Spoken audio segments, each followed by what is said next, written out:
Hello दोस्तों, welcome to my YouTube channel Jeet classes 2.0। और मैं हूं जितेंद्र, आप सभी के बीच लेकर के भारतीय कृषि के बारे में कुछ जानकारी।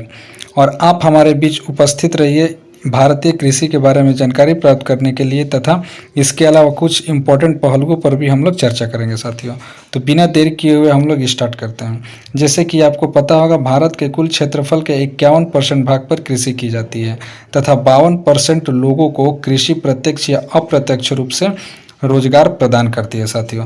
भारत में कृषि को ऋतुओं के आधार पर बांटा गया है, जिसमें रबी की फसल, खरीफ की फसल और जायद की फसल प्रमुख है। इसके अलावा एक नकदी फसल भी है, जिसे हम लोग एक अलग श्रेणी में रखते हैं। तो आइए हम लोग देखते हैं रबी, खरीफ और जायद की फसलें कब बोई जाती है तथा कब काटी जाती है, और कौन सी फसलों को रबी और कौन से फसलों को खरीफ के दायरे में रखा गया है। तो सबसे पहले देखते हैं रबी की फसल। रबी की फसल जो है वो अक्टूबर नवंबर में लगाई जाती है, यानी बोई जाती है, तथा मार्च और अप्रैल में काटी जाती है। गेहूं, चना, जौ, मटर, सरसों, आलू, मसूर इत्यादि को रबी की फसल में रखा गया है। आगे हम लोग देखते हैं खरीफ की फसल। खरीफ की फसल जून जुलाई में बोई जाती है तथा नवंबर दिसंबर में काटी जाती है। धान, गन्ना, मक्का, कपास, ज्वार, बाजरा, तिल, तिलहन, रागी, पटसन, मूंगफली इत्यादि को खरीफ के अंतर्गत रखा गया है। आगे हम लोग देखते हैं जायद की फसल। जायद की फसल में मुख्य रूप से हरी सब्जियों को रखा गया है। इसमें आपका तरबूज, खरबूज, सब्जियां, अरबी, भिंडी इत्यादि को रखा गया है। इसकी जो बुआई होती है वो मार्च अप्रैल के समय में होती है तथा कटाई जून जुलाई के समय में होती है साथियों। नकदी फसल के रूप में नाम से ही समझ में आ रहा है कि जिन्हें व्यापार के उद्देश्य से किया जाता है उसे नकदी फसल कहते हैं। इसमें तंबाकू, गन्ना, कपास, जूट इत्यादि प्रमुख है साथियों। आगे हम लोग देखते हैं कुछ प्रमुख कृषि क्रांतियाँ। हरित क्रांति, जो कि खाद्यान्न उत्पादन के लिए किया गया था। हरित क्रांति की शुरुआत साथियों 1966 से 1967 के बीच की गई थी, और विश्व में हरित क्रांति के जो जनक है उसे नॉर्मन बोरलॉग के नाम से जाना जाता है, तथा भारत में हरित क्रांति के जनक स्वामीनाथन के रूप में जाना जाता है साथियों। श्वेत क्रांति जो है वो दुग्ध उत्पादन के लिए प्रमुख है, और भारत में श्वेत क्रांति का जो जनक है वह वर्गीज कुरियन के नाम से जाना जाता है। पीली क्रांति जो है वो तिलहन उत्पादन से संबंधित है। नीली क्रांति जो है वो मत्स्य उत्पादन से संबंधित है। गुलाबी क्रांति जो है वो झींगा या प्याज के उत्पादन से संबंधित है। इसके अलावा लाल क्रांति जो है वो मांस या टमाटर के उत्पादन से संबंधित है साथियों। गोल क्रांति जो है वो आलू के उत्पादन से संबंधित है, और भूरी क्रांति जो है वो उर्वरक उत्पादन से संबंधित है साथियों।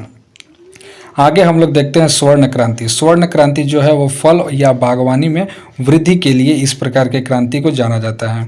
रजत क्रांति जो है वो अंडा और पोल्ट्री उत्पादन में वृद्धि के लिए रजत क्रांति को जाना जाता है।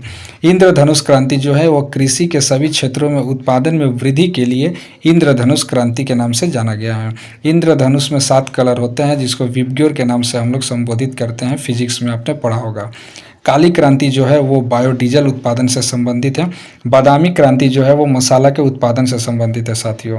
अमृत क्रांति जो है वो नदी जोड़ो परियोजना से संबंधित है। ग्रे क्रांति यानी भूरी क्रांति जो है वो उर्वरक उत्पादन से संबंधित है। कृष्ण क्रांति जो है वो बायोडीजल उत्पादन से संबंधित है साथियों। और हरित सोना क्रांति जो है वो बांस के उत्पादन से संबंधित है। आगे हम लोग देखते हैं भारत की अन्य कृषि क्रांतियाँ। भारत में जो समय समय पर अन्य कृषि क्रांति हुई है, जैसे अभी हम लोगों ने पढ़ा, उसके बारे में थोड़ा शॉर्ट डिस्क्राइब हम लोग देखते हैं।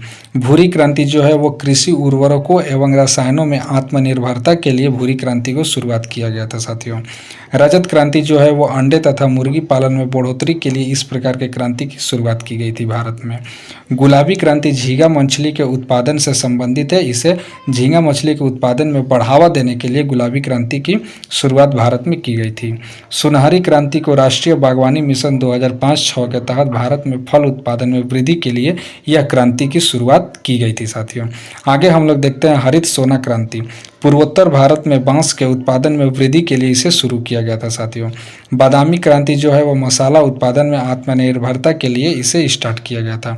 इंद्रधनुषी क्रांति साल 2008 में इस क्रांति की शुरुआत हुई थी, जिसमें हरित, पीली, नीली, लाल, गुलाबी, भूरी और अन्य सभी क्रांतियों को मिलाकर इस क्रांति की शुरुआत मानी जाती है। आगे हम लोग देखते हैं स्वर्ण रेशा क्रांति। स्वर्ण रेशा क्रांति जो है वो जूट उत्पादन में आत्मनिर्भरता के लिए इसे शुरू किया गया था साथियों। ग्रीन गोल्ड क्रांति जो है वो चाय उत्पादन में आत्मनिर्भरता के लिए इसे शुरू किया गया था। परामनी क्रांति जो है वो भिंडी उत्पादन में आत्मनिर्भरता के लिए इसे शुरू किया गया था साथियों।